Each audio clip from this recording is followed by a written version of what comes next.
Hold on one moment. Hello. Hey, I got a quick question.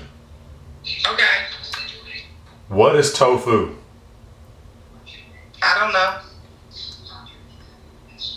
You don't know what tofu is? Okay. I've heard of it. Hey, you all have tofu products, right? We do have tofu products, yes. Okay, what is tofu? It's like a soy-based process, like bean almost. Hey, what's up? What's going on, man? Not much. Working. That's what's up. Hey, I got a quick question for you. You eat tofu, right? Yeah. Still vegan, right?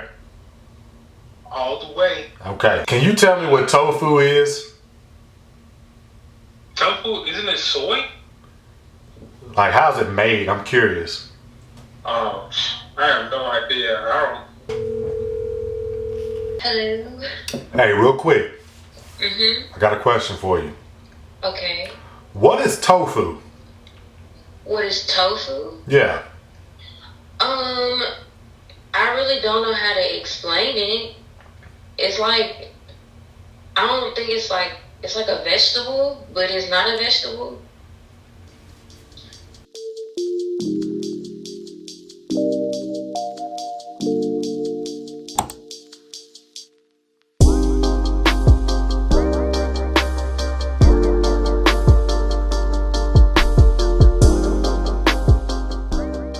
So, what is tofu?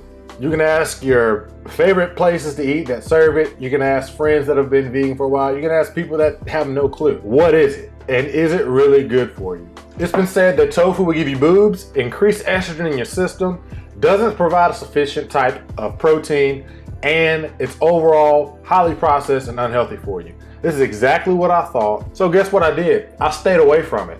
But I wasn't educated in what it is, how it's made, and some of the science behind why it actually is really beneficial for you in certain quantities and made in a specific type of way. Tofu comes in a variety of different ways. You can get it silken and put it inside of a smoothie, which this doesn't have tofu in it. You can get it firm, you can get it extra firm, you can get it soft. Different ways that it's made provide for different applications of how you're gonna eat it.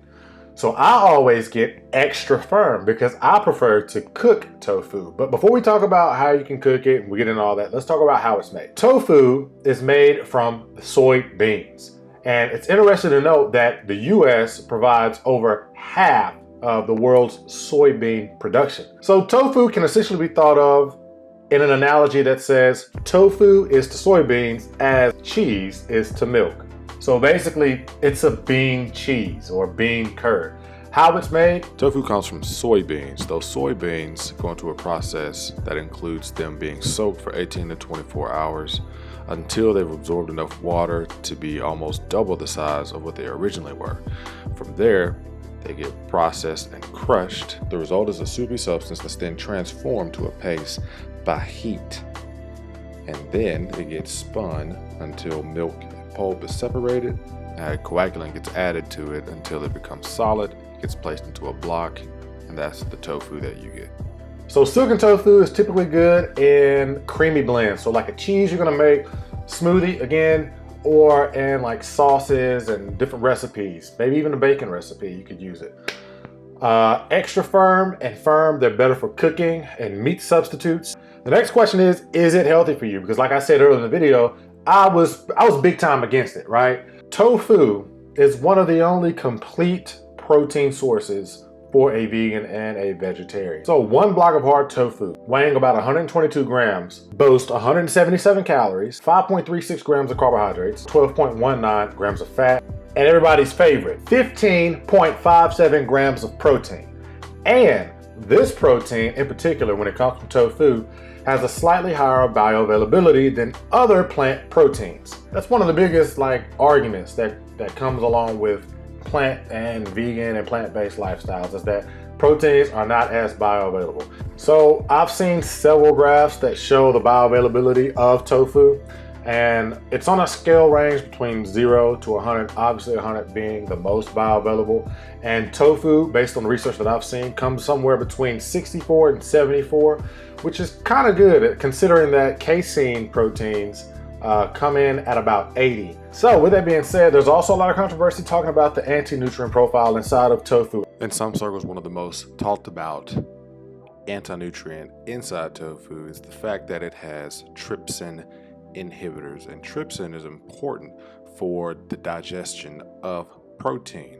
But simply put, one of the easiest ways to negate almost any anti-nutrient is by steaming it, boiling it, cooking it, in which case cooking firm tofu has been shown to be the easiest way to break the bonds that keep this anti-nutrient prevalent inside of tofu. So just cook your tofu. There's a lot of controversy both ways, but just know tofu protein in itself from a whole food, non-GMO, organic source is the best possible way that you can go if you're going to consume tofu to get the nutritional and the protein benefits. Let's not worry too much about anti-nutrients. There's anti-nutrients in pretty much everything that we eat. Just know that tofu has been around for thousands of years, and it is probably one of, if not definitely, one of the most nutritious foods that you can eat on a vegan diet. So with all that being said, yes, that's what tofu is. That's how it's made. And yes, I'm going to be eating it. But until next time, stay cool, stay smooth, and stay tuned. But most importantly, stay true. That was easy.